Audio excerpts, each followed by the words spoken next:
Subscribe to our YouTube channel and don't forget to press the bell icon to get all the latest updates. So improving the infrastructure at the school was also very important to give a message to the students, to their parents, to the teachers, to the entire education system that children who study in government schools matter. So just because you are educated does not mean that you are making a positive contribution to society, right? Children who are coming to government schools especially often come from very difficult socio-economic circumstances and would have probably seen very difficult times also in the last 2 years. So for children to come back, regain their sense of self-confidence, regain their comfort being back in this space has been the major focus for us.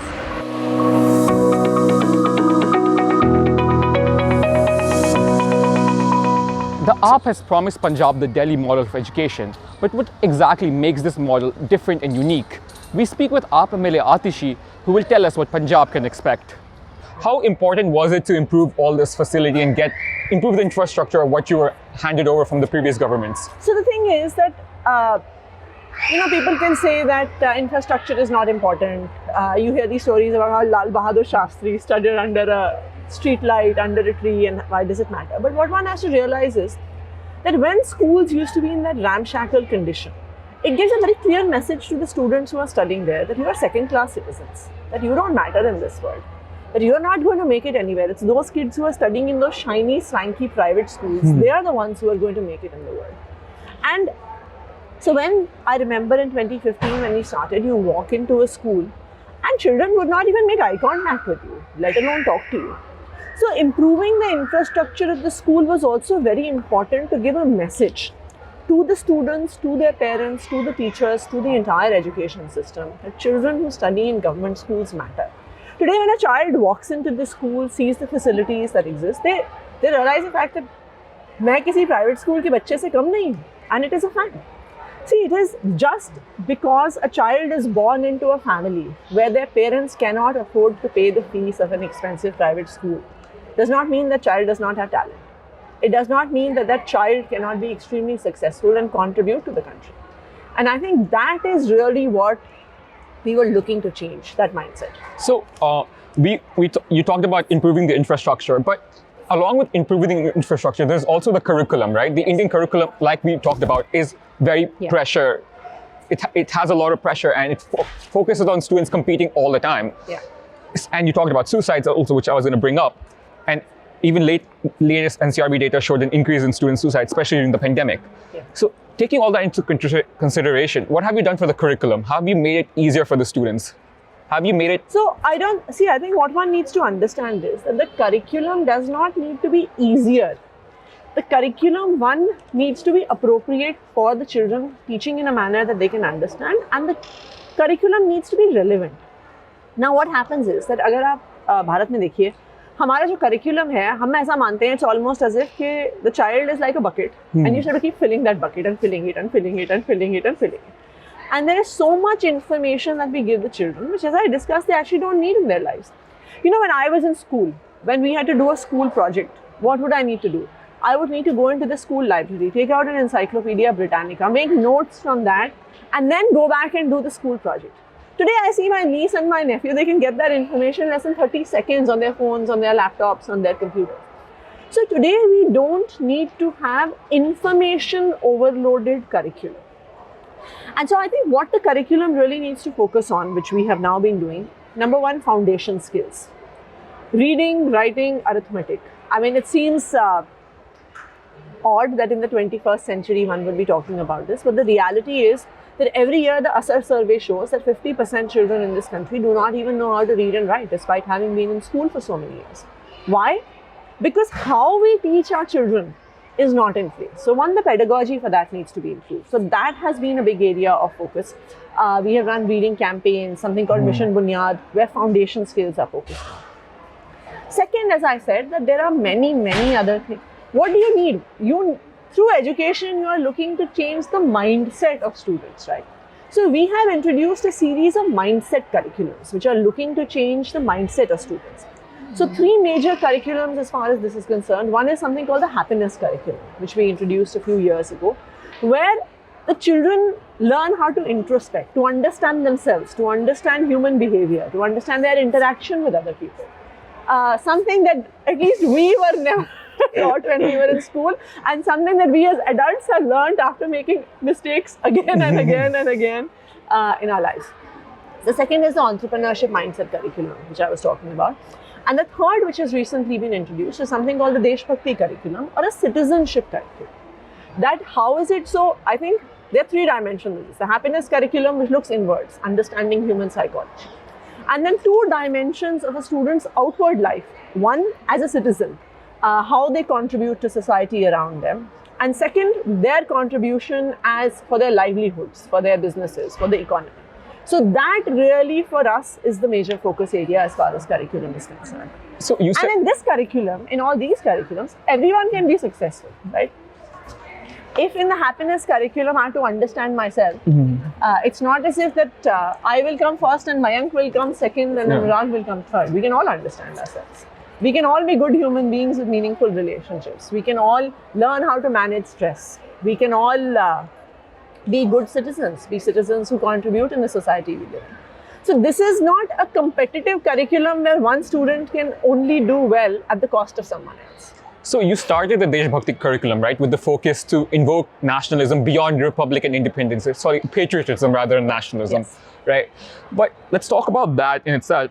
Why was there a need to do that? Does your Deshbhakti program, which I think more importantly, you have to invoke such a sensitization among gender, caste and religion, especially in such a polarized time. Does your Deshbhakti program do that? No, absolutely. If you were to see. Now, if I was to look at something very common which we have accepted in India, like corruption, right? Corruption plagues the system from top to bottom. Most of the people who are corrupt are extremely well educated, have got extremely good degrees, but it does not occur to me as a bureaucrat, as a government official, etc., that when I am asking for a bribe to do basic work, I am eating away, it's almost like a termite is eating away at the system, and the system becomes dysfunctional because of this. So just because you are educated does not mean that you are making a positive contribution to society, right? If you were to look at the fact that there are a lot of educated people today who would still, despite all laws, will ask for dowry. You have domestic violence in so many households, and households of people who are extremely well educated, right? So that means that somewhere there is a very major gap between what we are teaching in our classrooms and what it means to be a good citizen, what it means to make a positive contribution to society. And I think that is the gap that we are looking to address via the Deshbhakti curriculum. So you're basically teaching the students that beyond looking, you have to judge a person beyond their appearance, beyond where they come from, beyond their background. No, not just where they come from. I think we are looking to engage with students in terms of what is their contribution going to be.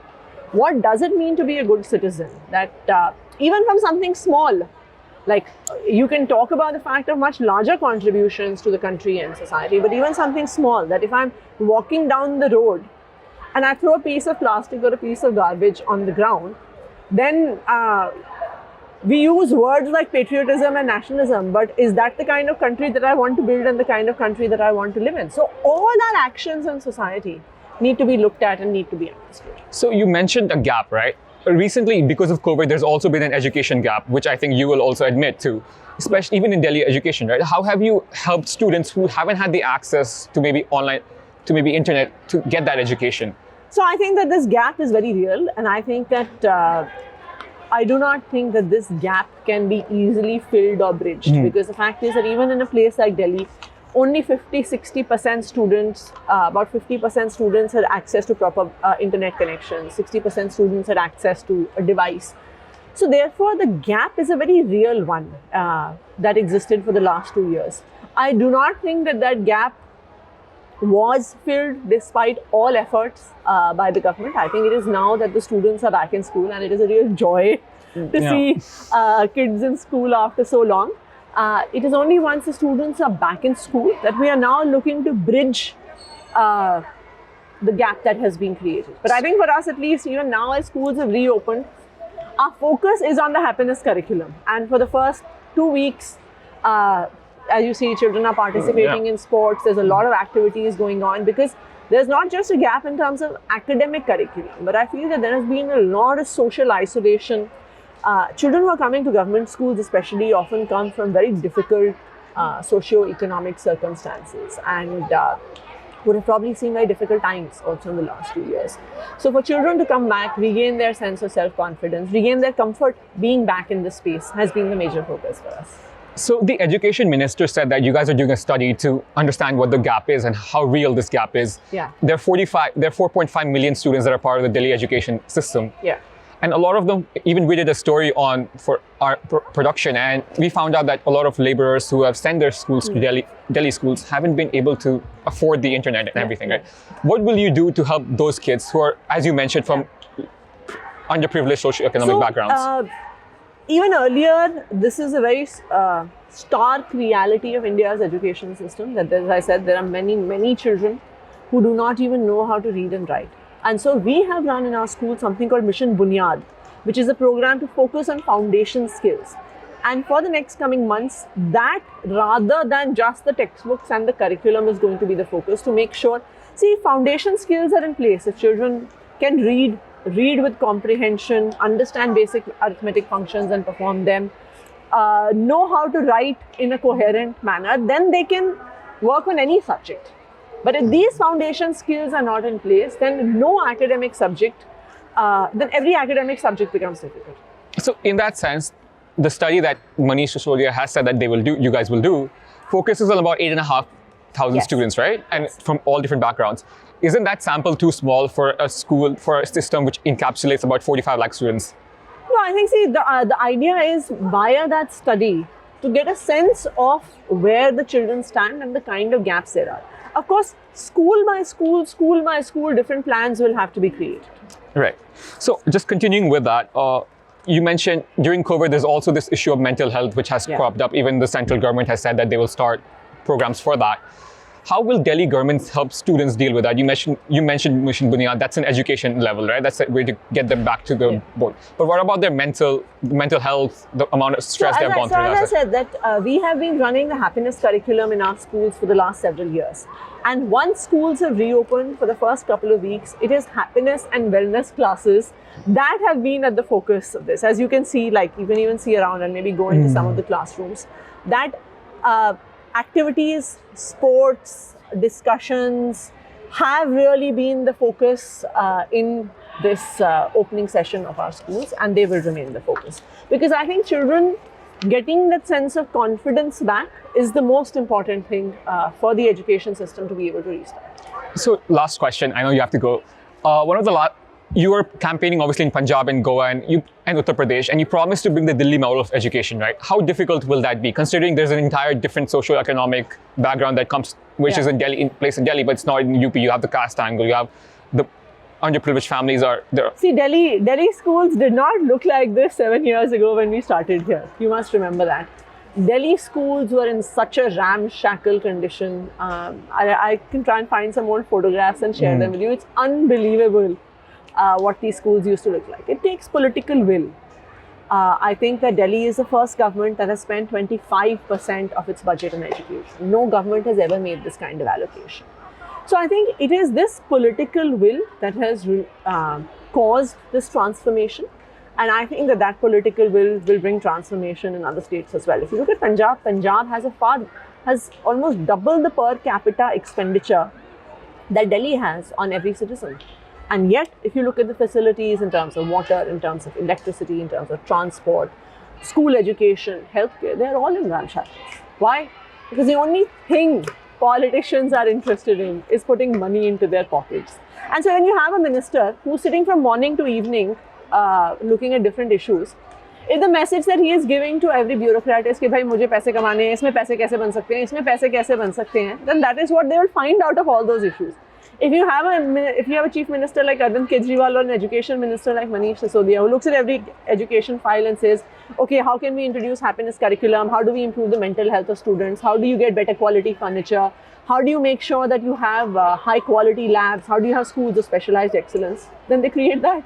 But the question is that in Punjab and other states, the disparity is bigger, that you have a bigger geographical region. I don't think disparity is greater. I think in terms of disparity, Delhi is probably one of the most unequal states that exist. I mean, just few kilometers from here, if you go 3 kilometers to one side, you will come across Maharani Bagh. And if you go 3 kilometers on this side, you will come across Navjeevan Camp and Bhumihin Camp. And where in the entire area of Maharani Bagh, you have 75 houses in the same area. Here in the area of Navjeevan Camp, you would have 2,000 houses in exactly the same square footage. There is no, I mean, the kind of inequality that exists in a place like Delhi is something I don't think we see anywhere across the country. I think it is political will, it is the desire to bring change and change the lives of these young people that makes the most about a difference. We have done it in Delhi, we are going to do it in other states as well. It's great to see you here. Thank you for watching our work.